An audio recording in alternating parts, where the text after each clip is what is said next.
Hello दोस्तों, जय हिंद। आप सभी का हार्दिक स्वागत आपके अपने परिवार एग्जाम विद अरिहंत पर।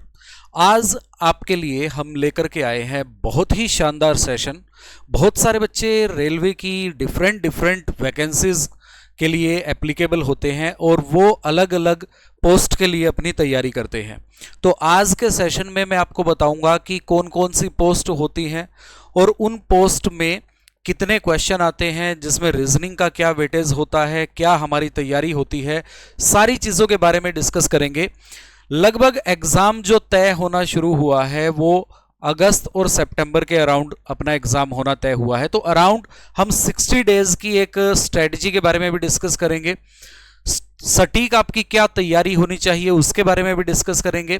तो यहां पर group D, NTPC, ALP, RPF, SI, constable और साथ साथ में हम टेक्नीशियन वगैरह की वैकेंसीज और उनके बारे में क्या क्या अपनी स्टडी प्लान जो अपना होना चाहिए उसके बारे में डिस्कस करेंगे। ठीक है, जैसे ही हम अगली स्लाइड पर आते हैं तो आप देख पा रहे हो कि किस परीक्षा में कितने प्रश्न आते हैं। अब यहां पर मैंने जैसे आपको बताया कि एएलपी का एग्जाम हो गया, ठीक है, आपका टेक्नीशियन का एग्जाम हो गया, या फिर आपका ग्रुप डी का एग्जाम हो गया, आरपीएफ एसआई का एग्जाम हो गया, एसएससी जेई का एग्जाम हो गया। कौन कौन सी परीक्षा में रीजनिंग से कितने कितने प्रश्न पूछे जाते हैं वो सारी चीजें हम डिस्कस करेंगे। साथ में किस टॉपिक से कितने प्रश्न आते हैं, मतलब कि किस टॉपिक का वेटेज क्या होता है उसके बारे में भी डिस्कस करेंगे। और फिर सबसे ज्यादा इंपॉर्टेंट टॉपिक्स अपने लिए क्या हो जाएंगे जिनको हम कवर करके कम समय में हम एक अच्छी तैयारी को अंजाम दे सकते हैं। ठीक है, और क्या होगा बेस्ट 60 डेज का प्लान, ये भी हम डिस्कस करेंगे। तो चलिए बच्चे नेक्स्ट स्लाइड पर आते हैं। पहले इंपॉर्टेंस समझते हैं कि एएलपी की क्या इंपॉर्टेंस है, ग्रुप डी की इंपॉर्टेंस क्या है, और हमारी आरपीएफ, एसआई और कांस्टेबल साथ साथ में जेई की क्या क्या इंपॉर्टेंस होती है। जैसा कि आप सभी को पता है कि एएलपी का एग्जाम जो होता है वो आपका होता है किसके लिए, असिस्टेंट लोको पायलट। ठीक है, तो यहां पर आप एएलपी का एग्जाम अगर देते हो तो आप लोको पायलट लगते हो। मतलब कि सभी को पता है भाई, पायलट मतलब प्लेन नहीं उड़ाना, अपने को ट्रेन चलानी है। ठीक है, अगर हम बात करते हैं ग्रुप डी की, ग्रुप डी में आपका जो रोल रहता है, जो आपकी इंपॉर्टेंस रहती है, वहां पर स्टेशन के जैसे कुछ काम हो गए, ट्रैक के कुछ काम हो गए, उनकी मेंटेनेंस का काम हो गया, उसमें आपका इन्वॉल्वमेंट रहता है। और अगर टेक्नीशियन की बात करें तो ये टेक्निकल पोस्ट है, जैसे आईटीआई वाले हैं, डिप्लोमा होल्डर हैं, ठीक है, डिग्री होल्डर हैं, उनकी अलग अलग अपनी जॉब प्रोफाइल के हिसाब से उनकी जॉब होती है और उनका काम भी वैसा ही होता है। साथ में आरपीएफ, कांस्टेबल और एसआई, एक तो आपने लोकल जैसे पुलिस का देखा होगा, जैसे दिल्ली पुलिस हो गया, चंडीगढ़ पुलिस हो गया, हरियाणा पुलिस हो गया, वैसे ही रेलवे की अपनी एक पुलिस फोर्स होती है जिसे बोला जाता है आरपीएफ। और इसमें एसआई और कांस्टेबल की डायरेक्ट वैकेंसी आपकी निकलती है, जिसमें आपका रिटन एग्जाम होता है और इसमें रीजनिंग का काफी अच्छा वेटेज होता है। इसकी सबसे इंपॉर्टेंट बात यह होती है कि इसमें इंग्लिश नहीं आती। 3 ही सेक्शन होते हैं आपके, रीजनिंग का, मैथ्स का और जीके का। ठीक है, और जेई की अगर हम बात करें, जैसा कि देखो नाम से ही पता लग रहा है जूनियर इंजीनियर, मतलब कि अगर आप बीटेक होल्डर हो तो आप उस हिसाब से उस लेवल पर सिलेक्ट होते हो और आपका जो काम होता है वो टेक्निकल होता है। ठीक है, अब अगर हम बात करते हैं आगे कि किस परीक्षा में कितने प्रश्न आते हैं, तो यहां पर हम बात कर रहे हैं रीजनिंग की। तो अगर मैं आपको ओवरऑल बात करके चलूं, अगर हम आरपीएफ, एसआई और कांस्टेबल की अगर हम बात करें तो आपके टोटल नंबर ऑफ क्वेश्चंस 35 होते हैं, 120 होते हैं, जिसमें से रीजनिंग का वेटेज जो होता है वो 35 का होता है। 35 क्वेश्चन होते हैं, 35 नंबर के होते हैं, और यहां पर आपका 1/3 जो होता है बच्चे वो नेगेटिव मार्किंग होती है। एएलपी की बात करें तो एएलपी में आपको 2 पेपर देने पड़ते हैं, सीबीटी 1 और सीबीटी 2। सीबीटी 1 की अगर हम बात करें तो टोटल नंबर ऑफ क्वेश्चंस होते हैं 75, जिसमें से रीजनिंग का वेटेज जो होगा वो 25 क्वेश्चंस का होगा। वैसे ही अगर सीबीटी 2 की बात करें, जो आपका सेकंड पेपर होगा, उसमें आपके टोटल 100 क्वेश्चंस पूछे जाते हैं, जिसमें से रीजनिंग का वेटेज सेम रहेगा, 25 क्वेश्चंस का रहेगा। ऐसे ही अगर आरआरबी जेई की बात करें, इसमें देखो अलग अलग एग्जाम यहां पर कंडक्ट कराए जाते हैं, जिसमें से आपका जो पहला सीबीटी 1 मतलब कि प्रीलिम्स मान के चल लो, जो आपका पेपर होता है उसमें टोटल 100 क्वेश्चंस पूछे जाते हैं, जो एक बेसिक पेपर होता है, जो एक जनरल पेपर होता है, उसमें आपका रीजनिंग का वेटेज होता है 25 आउट ऑफ 100। फिर इसके बाद आपके टेक्निकल, इंजीनियरिंग ड्राइंग हो गई, मैकेनिकल की पोस्ट है तो उसके लिए अलग से आपका कुछ क्राइटेरिया होता है, वो फिर चले जाते हैं अपने अपने डिग्री के हिसाब से, ठीक है। और अगर टेक्नीशियन की बात करें तो टेक्नीशियन में टोटल नंबर ऑफ क्वेश्चंस जो पूछे जाते हैं वो 100 होते हैं, जिसमें से आपका रीजनिंग का वेटेज होता है वो 15 क्वेश्चंस का होता है, ठीक है। फिर अगर हम बात करते हैं कि परीक्षा में कौन कौन से टॉपिक से क्वेश्चन आते हैं, मैं आपको ओवरऑल एक रिव्यू दे रहा हूं कि अगर आप रेलवे के एग्जाम में अपीयर होने जा रहे हो तो इन टॉपिक्स को तो आप कभी भी अंडर एस्टिमेट नहीं कर सकते, क्योंकि चाहे आप एएलपी का एग्जाम देने जा रहे हो या फिर आप आरपीएफ एसआई का एग्जाम देने जा रहे हो, कांस्टेबल का एग्जाम देने जा रहे हो, ग्रुप डी का एग्जाम देने जा रहे हो, एसएससी जेई का एग्जाम देने जा रहे हो, टेक्नीशियन का एग्जाम देने जा रहे हो, तो इन टॉपिक से आपको रूबरू तो होना ही पड़ेगा। तो यहां पर अगर हम बात करें, सबसे पहला है एनालॉजिस। एनालॉजिस का मतलब क्या होता है बच्चे? समानताएं। आपने देखा होगा रेशियो एंड प्रोपोर्शन वाले क्वेश्चन होते हैं कुछ इस तरीके से, ठीक है। यहां पर प्रोपोर्शन लगा के फिर अपने को यहां पर बताना होता है क्या होगा। तो ये जो क्वेश्चन है ये समानताएं, एनालॉजीज, ठीक है, सादृश्यताएं। यहां पर क्वेश्चन जो निकलते हैं बेटा वो 3 टाइप के क्वेश्चन निकलते हैं, ठीक है। अगर मैं बात करूं सर एनालॉजी से तो 3 टाइप के क्वेश्चन यहां पर निकलते हैं, जिसमें एक तो होता है नंबर पर बेस्ड क्वेश्चन होते हैं, ठीक है, दूसरा लेटर पर बेस्ड क्वेश्चन होते हैं और तीसरा वर्ड पर बेस्ड क्वेश्चन होते हैं। तो देखो 3 सेक्शन में इस टॉपिक को बांटा गया और यही सेम चीजें आपकी रहेंगी ओड वन आउट में। ओड वन आउट में भी यही 3 सेक्शन आपको देखने को मिलते हैं। लेटर पर बेस्ड आपको 4 ऑप्शंस दिए गए, 4 में से एक को एलिमिनेट करना है, बाकी 3 को एक जैसी कैटेगरी में रखना है। तो मतलब कि यहां पर एनालॉजीज के लिए अपने को नंबर भी पढ़ना पड़ेगा, लेटर भी पढ़ना पड़ेगा, वर्ड का मतलब क्या है, जैसे जनरल नॉलेज की हम बात कर लें, आपकी वोकैब की बात हम कर लें, या फिर कोई साइंस की टर्म की अगर हम बात कर लें, या फिर आपकी जीके की मतलब स्टैटिक जीके की बात कर लें, या फिर आपकी बेसिक नॉलेज की बात कर लें। कंट्री कैपिटल दे दिया गया, कंट्री देके उसका क्वेश्चन मार्क लगा दिया गया, बुक एंड ऑथर्स दे दिए गए। अगर हम वोकैब की बात करें तो सिनोनिम्स, एंटोनिम्स दे दिए गए, वन वर्ड सब्स्टिट्यूट दे दिया गया, ठीक है। इस तरीके से यहां पर क्वेश्चन पूछे जाते हैं। उसके बाद अगर हम बात करें ब्लड रिलेशन में भी अच्छे खासे क्वेश्चन पूछे जाते हैं। फिर उसके बाद बात करें डायरेक्शन एंड डिस्टेंस, दिशा एवं दूरी की बात, नॉर्थ साउथ ईस्ट वेस्ट सभी को पता है।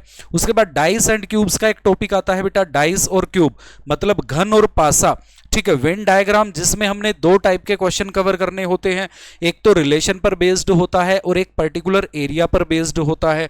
2 टाइप के क्वेश्चन यहां से बनते हैं। सिलोजिज्म की बात करें तो आप देखोगे कथन और निष्कर्ष यहां पर दिया जाता है, सारे घोड़े बैल हैं, कुछ इस तरह के क्वेश्चन आपको देखने को मिलते हैं।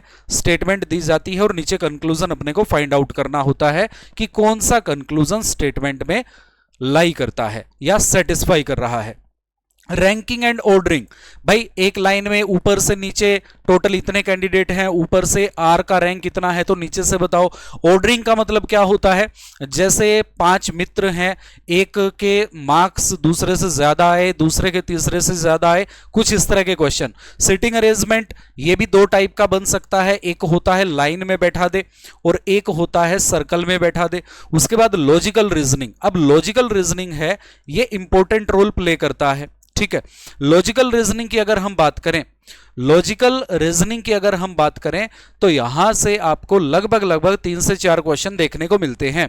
अगर हम बात करते हैं, देखो ओवरऑल अगर हम बात करते हैं कि किस टॉपिक से कितने क्वेश्चन देखने को मिलते हैं, तो अगर सर आप इन दोनों टॉपिक को उठा लेते हो, एनालॉजी और ओड वन आउट को, तो यहां से आपको बच्चे कम से कम 4 और ज्यादा से ज्यादा 6 क्वेश्चन देखने को मिल जाते हैं अगर हम बात करते हैं आरपीएफ एसआई की, क्योंकि वहां पर नंबर ऑफ क्वेश्चंस जो होते हैं वो आपके लगभग 25 होते हैं। तो मैक्सिमम 25 क्वेश्चंस का वेटेज आपका रहता ही रहता है। अगर ब्लड रिलेशन की बात करें तो यहां से 1 से 2 क्वेश्चन, डायरेक्शन की बात करें तो 1 से 2 क्वेश्चन यहां से, डाइस और क्यूब की बात करें तो 1 क्वेश्चन डेफिनेटली आपको देखने को मिलता है, यहां से आपको 2 क्वेश्चन देखने को मिल सकते हैं। सिलोजिज्म मैकेनिज्म से आपको एक क्वेश्चन तो डेफिनेटली मिलेगा ही मिलेगा, ठीक है। रैंकिंग और सीटिंग अरेंजमेंट को मिला दे तो एक या दो क्वेश्चन आपको देखने को मिलते हैं। लॉजिकल रीजनिंग की बात करें तो यहां से लगभग आपको लगभग 3 क्वेश्चन देखने को मिल जाते हैं। मैथमेटिकल ऑपरेशन की बात करें तो यहां से भी आपको 1 से 2 क्वेश्चन देखने को मिलता है, ठीक है। सीरीज की बात करें तो यहां से भी एक क्वेश्चन तो आपको मिलता ही मिलता है। टोटल मिला के अपना हो गया 4, 2 6, 2 8 और 1 9, 2 11 और 3 14, 2 16 और 1 17, 17 18 क्वेश्चन यहां पर हो गए। बाकी जो नॉन वर्बल के बचे आपके 5 से 6 क्वेश्चन यहां पर नॉन वर्बल से पूछे जाते हैं। इस तरीके से आपका पूरा का पूरा वेटेज तैयार होता है हर एक टॉपिक का। अब बात करते हैं सर कि कौन सा टॉपिक ज्यादा इंपॉर्टेंट है। सर ऐसा कौन सा टॉपिक है जो हमें ज्यादा नंबर दिला सकता है? तो मैंने कहा कि भाई अगर हम बात करते हैं एनालॉजिस ओड वन आउट की, ठीक है, एक टॉपिक इसमें और ऐड करके चलेंगे हम बेटा, वो कौन सा था? यहां पर एक टॉपिक को ऐड ऑन और कर लेंगे, दैट इज कोडिंग डिकोडिंग, ठीक है। कोडिंग डिकोडिंग में भी क्वेश्चन डेफिनेटली पूछा ही पूछा जाता है। 1 से 2 क्वेश्चन कोडिंग डिकोडिंग के भी पूछे जाते हैं। अब देखो, एक मैं नाम लिख रहा हूं यहां पर, क्या सर मैंने लिखा अल्फाबेट टेस्ट। अल्फाबेट टेस्ट की अगर हम बात करते हैं तो सर यहां से जो क्वेश्चन निकल करके आते हैं ये एनालॉजी में भी इंपॉर्टेंट होता है क्योंकि लेटर बेस्ड एनालॉजी आती है। यहां से चले तो ओड वन आउट में भी यहां से क्वेश्चन बनता है, ठीक है। अभी अभी मैंने लास्ट स्लाइड पे आपको बताया था कि लेटर पर बेस्ड क्वेश्चन आते हैं, साथ साथ में अल्फाबेटिकल सीरीज भी आ जाती है, ठीक है। अल्फाबेटिकल सीरीज भी आ जाती है भाई, जो कि अल्फाबेट पर ही बेस्ड होती है। और फिर उसके बाद अगर हम बात करें, जो हमने एक टॉपिक स्किप कर दिया था, कोडिंग डिकोडिंग। कोडिंग डिकोडिंग में भी सारा खेल क्या होता है बेटा? लेटर्स का होता है। लेटर्स में कुछ प्लस कर दिया गया, कुछ माइनस कर दिया गया, उनको रिवर्स ऑर्डर में लिख दिया गया, वॉवल्स के साथ छेड़छाड़ कर दी गई, कुछ इस तरह के। तो मतलब कहने का मतलब जो है ना, अगर मैं आपको इंपॉर्टेंट टॉपिक्स की एक लिस्ट बनाऊं तो भाई सबसे पहला मेरी लिस्ट में रहेगा वो कौन सा टॉपिक है? वो है सर अल्फाबेट टेस्ट, ठीक है। ये अकेला अपने आप में टॉपिक नहीं है, ये बहुत सारे टॉपिक की रीढ़ की हड्डी है। बहुत सारे टॉपिक से क्वेश्चन अल्फाबेट से बनते हैं, इसलिए हम इसको इंपॉर्टेंट कैटेगरी में रख रहे हैं। फिर उसके बाद अगर हम बात करें तो यहां पर आप देखोगे एक आपका है ना लॉजिकल रीजनिंग का पोर्शन बहुत ज्यादा इंपॉर्टेंट है। लॉजिकल रीजनिंग की अगर हम बात करें, जिसमें कथन एवं निष्कर्ष, पूर्व धारणाएं, ठीक है, कोर्स ऑफ एक्शन आ गया, कथन एवं कार्यवाही आ गई कि भाई अगर ऐसी सिचुएशन अगर रेलवे में हो जाती है तो आप क्या कार्यवाही करेंगे, अगर ऐसी सिचुएशन हो गई थी तो उसके पीछे क्या पूर्व धारणा रही होगी, ठीक है। तो ये सारी की सारी चीजें आ जाती हैं लॉजिकल रीजनिंग में, जहां से आपके 3 से 4 क्वेश्चन बनते ही बनते हैं। फिर अगर हम बात करें तो यहां पर एक और टॉपिक है, वो कौन सा है बेटा? सीरीज का। सीरीज से भी लगभग 1-2 क्वेश्चन तो मिनिमम बनते ही बनते हैं। और इसी के साथ अगर हम ऐड ऑन कर दें कौन सा वाला? नॉन वर्बल रीजनिंग का पोर्शन, ठीक है। नॉन वर्बल रीजनिंग मैंने एक साथ लिख दिया था लास्ट स्लाइड पर, तो मैं आपको बता दूं कि नॉन वर्बल रीजनिंग में आपके लगभग 5 से 6 टॉपिक बनते हैं। जैसा कि देखो मैंने आपको बताया था, यहां पर मैंने आपको बताया था कि नॉन वर्बल में 5 से 6 टॉपिक बनते हैं। अब ये टॉपिक कौन से हैं? बेसिक से हैं। सबसे पहले तो क्या होता है? Mirror image and water image, ठीक है। यहां पर अगर आप चाहो तो मैं लिख भी देता हूं। नॉन वर्बल में अपने टॉपिक होते हैं बच्चे कौन से? एक तो होता है sir mirror and water image, ठीक है, मिरर एंड वाटर इमेज। उसके बाद अगर हम बात करते हैं, फिर एक आता है इसी पर बेस्ड होता है फोल्डिंग एंड कटिंग, ठीक है, फोल्डिंग एंड कटिंग। पेपर को फोल्ड किया और काट दिया, खोलने के बाद वो पेपर अपने को कैसा दिखाई देगा, ठीक है। फिर अगर हम बात करें, इसके बाद अगर हम बात करते हैं बच्चे नॉन वर्बल रीजनिंग में, फिर एक टॉपिक आता है एम्बेडेड फिगर। मैं आपको बताता चलूंगा कि होता क्या है, ये मत सोचना कि सर इंग्लिश में लिख दिया तो समझ में नहीं आ रहा। एम्बेडेड का मतलब होता है बेटा हिडन, और हिडन का मतलब सभी को पता हुआ है जो छिपा हुआ हो। ऐसा कौन सा ऑप्शन है जिसमें क्वेश्चन फिगर को छिपा दिया गया है, ठीक है। उसके बाद फिर क्या आता है? पैटर्न कंप्लीशन, ठीक है, पैटर्न कंप्लीशन। सर इसमें क्या होता है? कोई फिगर आपको क्वेश्चन में दे दी गई और उसका कटा हुआ पार्ट नीचे ऑप्शंस में दे दिया गया, और अपने को बताना है कि कौन से ऑप्शन में उसका कटा हुआ पार्ट रखा गया है, जो हम पैटर्न को कंप्लीट कर देंगे। ठीक है, उसके बाद अगर हम बात करें यहां पर, अगर हम बात करें और अगर हम बात करें ग्रुपिंग ऑफ फिगर की, ठीक है, ग्रुपिंग ऑफ फिगर मतलब कि आपको 7-8 फिगर्स दे दी और ये बताना है कि भाई इन 7-8 मान लो 9 फिगर आपको दे दी गई और 3-3 के 3 सेट बना दिए गए, तो कौन कौन से सेट में सिमिलर ग्रुप आ रहा है, this is called grouping of figures. ठीक है, और एक दो टॉपिक और बचता है जैसे डॉट सिचुएशन, वो बहुत रेयर चांस है जो पूछा जाए। ठीक है, एक अच्छा टॉपिक है दैट इज फिगर एनालॉजी। ठीक है, फिगर एनालॉजी से भी और क्लासिफिकेशन से भी क्वेश्चन आ जाते हैं। ठीक है, फिगर एनालॉजी एंड क्लासिफिकेशन, और इसी के साथ साथ एक और टॉपिक ऐड कर लेते हैं।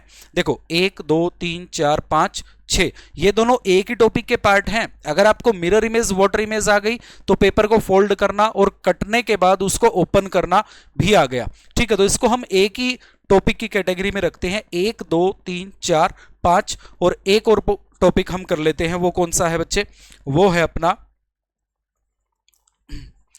अपना कौन सा, इमेज सीरीज का।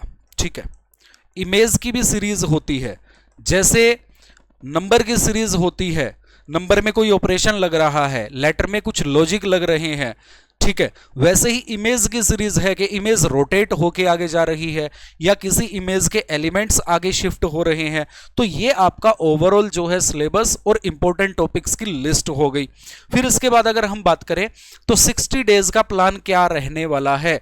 सबसे पहले आप अपने सिलेबस को कंप्लीट कीजिए, एक अच्छे प्लेटफॉर्म से जुड़िए, जैसे एग्जाम विद अरिहंत से आप जुड़ सकते हो, जहां पर बिल्कुल एग्जाम ओरिएंटेड मतलब डेडिकेशन के साथ आपको तैयारी करवाई जाती है। ठीक है, तो अपने सिलेबस को कंप्लीट करो। फिर अपने को एक्यूरेसी और टाइम मैनेजमेंट दोनों का समन्वय चाहिए, क्योंकि एग्जाम में मान लो होता क्या है, मान लो कोई बच्चा सिर्फ एक्यूरेसी पर फोकस करता है तो वो बोलता है कि सर क्वेश्चन आए थे 100 और हमने 20 क्वेश्चन किए और 20 के 20 एक्यूरेट कर दिए। ठीक है, लेकिन बाकी हमारा टाइम नहीं बचा, तो वो क्या हो गया, लैप्स ऑफ टाइम मैनेजमेंट, है ना। आपने एक्यूरेसी तो बना ली लेकिन आपने टाइम मैनेजमेंट को मिस कर दिया।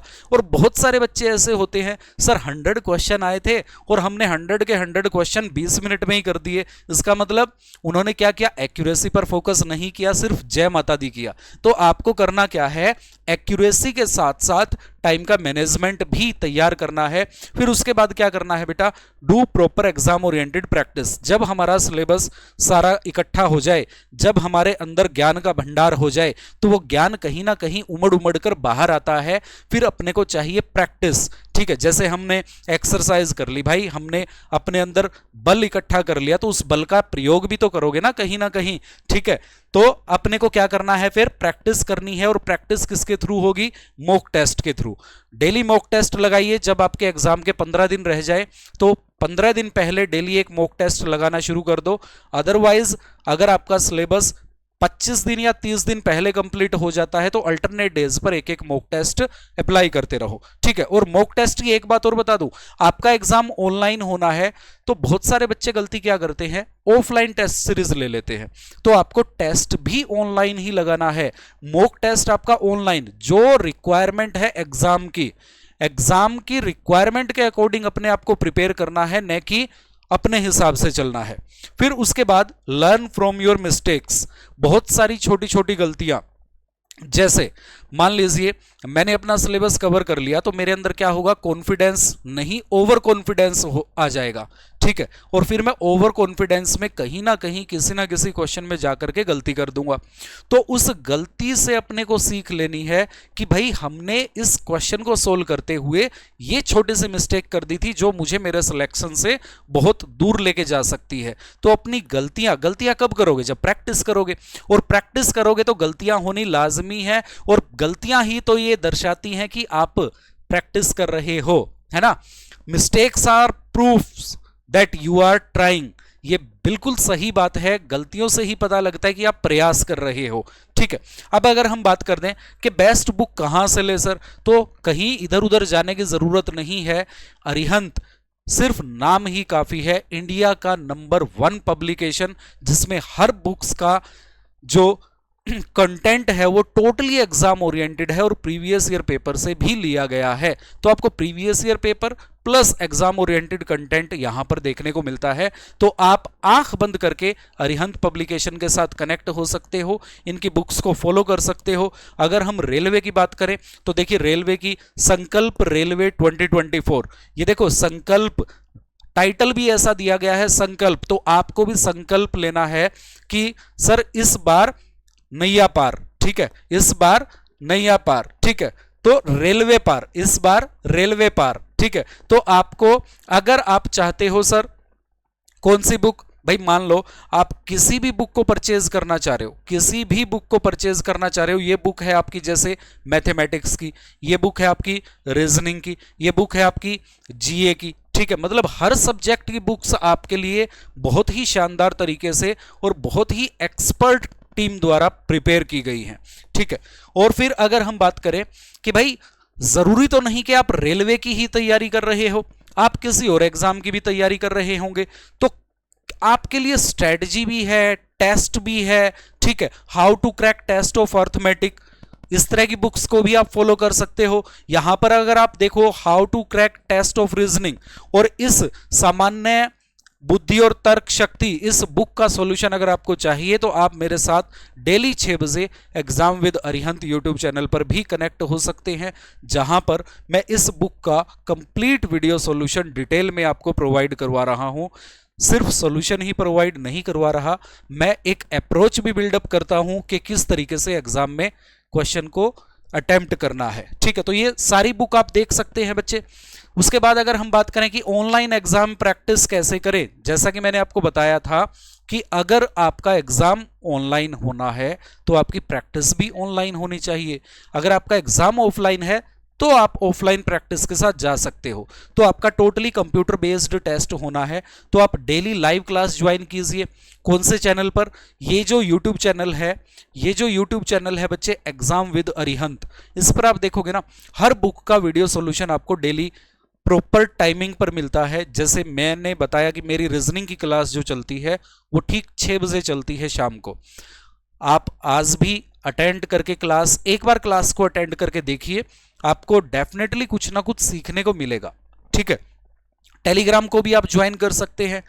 यहां पर अगर आप इसी टेलीग्राम ग्रुप को ज्वाइन करते हो तो आपको क्या क्या बेनिफिट्स मिलते हैं, बहुत सारी चीजें आपको मिल रही हैं भाई। यहां पर आप टेलीग्राम चैनल से जुड़ सकते हैं, ठीक है।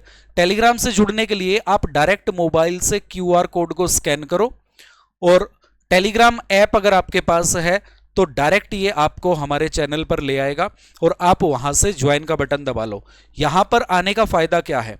एक तो डेली जो नया नया आपके लिए कुछ भी वैकेंसी आ गई या एग्जाम से रिलेटेड कोई भी अपडेट्स आ गई वो आपको प्रोवाइड करवाई जाती हैं। लाइव क्लास का शेड्यूल, आपको इधर उधर भटकने की जरूरत नहीं है कि सर कौन सी क्लास, आपने रीजनिंग का तो बता दिया, मैथ्स की क्लास कब होगी, जीए की क्लास कब होगी, तो सारा का सारा आपको शेड्यूल जो है वो यहां पर प्रोवाइड करवा देंगे। साथ साथ में आपको देखो करंट अफेयर का क्विज भी यहां पर प्रोवाइड करवाया जाता है और इसी के साथ साथ एग्जाम ओरिएंटेड स्टडी मटेरियल भी आपको दिया जाता है, ठीक है। क्वेश्चन पेपर दिए जाते हैं, जैसे ही कोई भी एग्जाम हुआ तो उसके क्वेश्चन पेपर तुरंत आपको यहां पर प्रोवाइड करवाए जाते हैं, ताकि आप खुद देख पाओ कि जो तैयारी हम कर रहे हैं अरिहंत के साथ क्या वो एग्जाम ओरिएंटेड है। तो बाद में आप रियलाइज करोगे कि डेफिनेटली ये टोटली एग्जाम ओरिएंटेड कंटेंट था, ठीक है। व्हाट्सएप चैनल भी है, व्हाट्सएप चैनल से भी जुड़ सकते हैं आप। जैसे टेलीग्राम आजकल नया फीचर है व्हाट्सएप चैनल, तो यहां से भी आप कनेक्ट हो सकते हैं। व्हाट्सएप चैनल के लिए इसको आप स्कैन करेंगे और डायरेक्ट ये आपको व्हाट्सएप चैनल पर ले जाएगा। आपको डेली करंट अफेयर्स यहां पर मिलेंगी, ठीक है। फ्री ऑनलाइन मॉक टेस्ट आपको देखने को मिलेंगे, लेटेस्ट जॉब अलर्ट नोटिफिकेशंस आपको मिलेंगे, साथ में आपको न्यू रिलीज अपडेट्स मिलेंगी, जो भी अपडेट है, ठीक है। तो ओवरऑल भाई सीधी सी बात है, अगर अपने को सिलेक्शन लेना है तो एक जगह डटकर अच्छे तरीके से अपने टीचर्स पर, अपने मेंटर्स पर, अपने गुरुजनों पर थोड़ा सा भरोसा रखना होगा और उनके साथ चलना होगा, ठीक है। उम्मीद करता हूं कि ये सारी चीजें आपके माइंड में सेट हो गई होंगी। अभी तक अगर आपने चैनल को सब्सक्राइब नहीं किया है तो exam with Arihant YouTube channel को सब्सक्राइब कर लीजिए, लिंक डिस्क्रिप्शन में गिवन है। और आज 6 बजे जुड़ेंगे मेरे साथ रीजनिंग की क्लास में, और बाकी सारा शेड्यूल आपको इस चैनल पर लाइव क्लासेस वाले कॉलम में दिखाई दे जाएगा। आज के लिए इतना ही। Thank you very much. जय हिंद।